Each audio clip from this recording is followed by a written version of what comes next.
So, talking about AI generated books, Amazon is now going to be the number one source of AI generated books through their AI translation service. Yes. Actually, I had an author friend of mine, best selling author, sold millions of copies. And she emailed me and she's like, if this is what AI is, I love it. Because with a click of a button, she was able to translate her book into all of Mhm. these other languages. And a lot of authors are thinking of it this way of like, oh my goodness, I can push a button and my book can be in German and my book can be in French. But it also, that knife cuts both ways. And all the German and French authors are absolutely pushing the button Yeah. to take their books and put them into English because the US market is by far the most lucrative market for authors. In fact, almost every Australian and New Zealand and even British author I know, they make more money from the US market than they make from their own domestic market. And this is partly because America still has a reading culture more so than a lot of these other countries, but it's also because Americans are so much wealthier than other countries. We don't Mm. realize just how much wealthier Americans are than Europeans. Like people from Tennessee, I think, which is our poorest state. I remember I was looking into these numbers recently.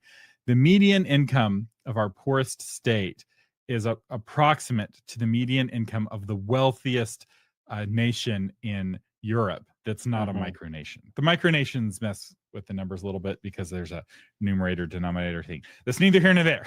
Well, just ask yourself how many Americans are dying every year because they don't have air conditioning in the summer. You know, that's a great indication of the difference. It's like a huge source of death in France because they just Yeah. can't afford air conditioning. So we think of Europeans as very wealthy because the Mm. wealthy ones will come here. But there's a lot of very poor Europeans, and because they're poor relatively, they don't have as much discretionary income for buying books. And so those foreign authors are going to start flooding the American market with slop, right? It's AI Mhm. generated slop, but it's just AI translated, right? All the AI did was translate from another language. The core writing was provided by an actual human author. I think in general, this is a good thing. I would love to be able to read more foreign written books. I'm not surprised that Amazon is rolling this out because AI translation is really, really good. Yeah. It's the number one job that's being threatened by AI. Like literally, if you get the new Apple AirPods, it will in real time translate. So somebody speaking Spanish to you, it will cancel out their words and give the words to you in English while they're talking. The Babel fish exists. Oh boy. And this is Apple, which has the worst AI. Like nobody's got worse AI than Apple, It's except for literally maybe gonna be like Facebook. living in one of those old Japanese Godzilla movies. Hi, I mean, I haven't. I was actually talking to somebody in Spanish, and I almost pulled out my phone to help with the translation.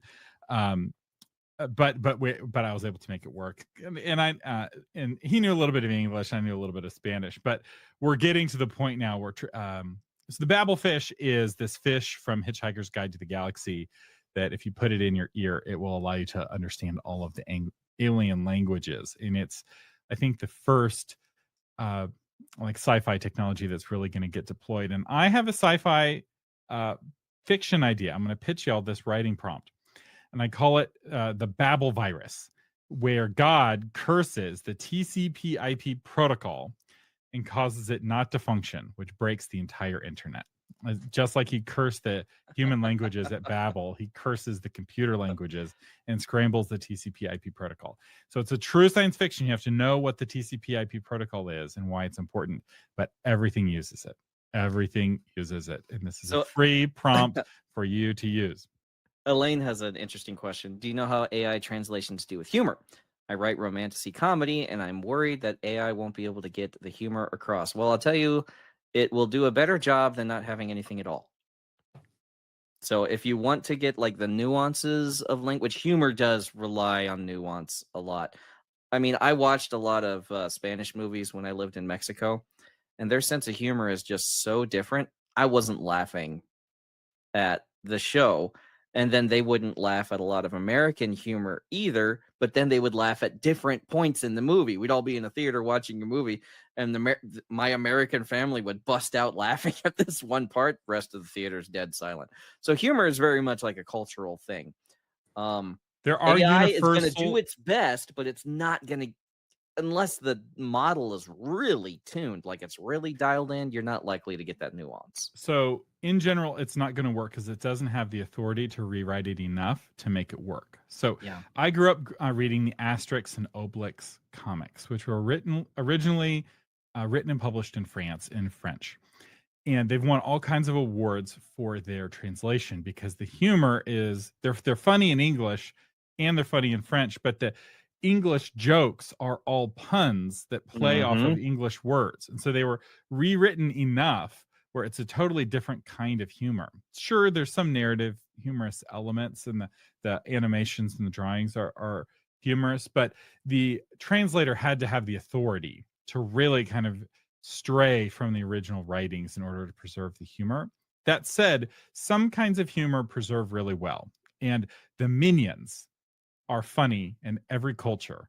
True. Because they're very childlike, right? Yes. Children being silly is something that every culture can relate to. So the closer your humor is to children being silly, the better the AI will be able to preserve it from culture to culture. And the more it's like a commentary on culture, like Seinfeld. Like imagine like your typical Seinfeld, like, Yeah. you know what's crazy about airline food, right? Like for a culture where people have never been on an airplane, there's no way to make that joke work. So the closer you are to Minions, the safer your humor is. The closer it is to Seinfeld, the more you're going to need a real human with some real authority to stray. Your source material is what's going to matter as to whether it's funny to the culture you're trying to speak to. Yeah. If you're writing for a US audience and trying to be funny to Americans, then your source material, you just have to check it to see if it's going to be funny to the Chinese. Anne says that the Kindle version of Les Miserables has a little footnoted explanations of French. You see, puns. if you want to put in that extra work, that's great. Okay, but if you're just gonna trust me, in the original French, this was really funny. But only in this region of France. Everywhere else is just sparkling. I will say, if you have to open up your joke with explanation, it's not going well. It's not great. It's not going well. Thomas learned this.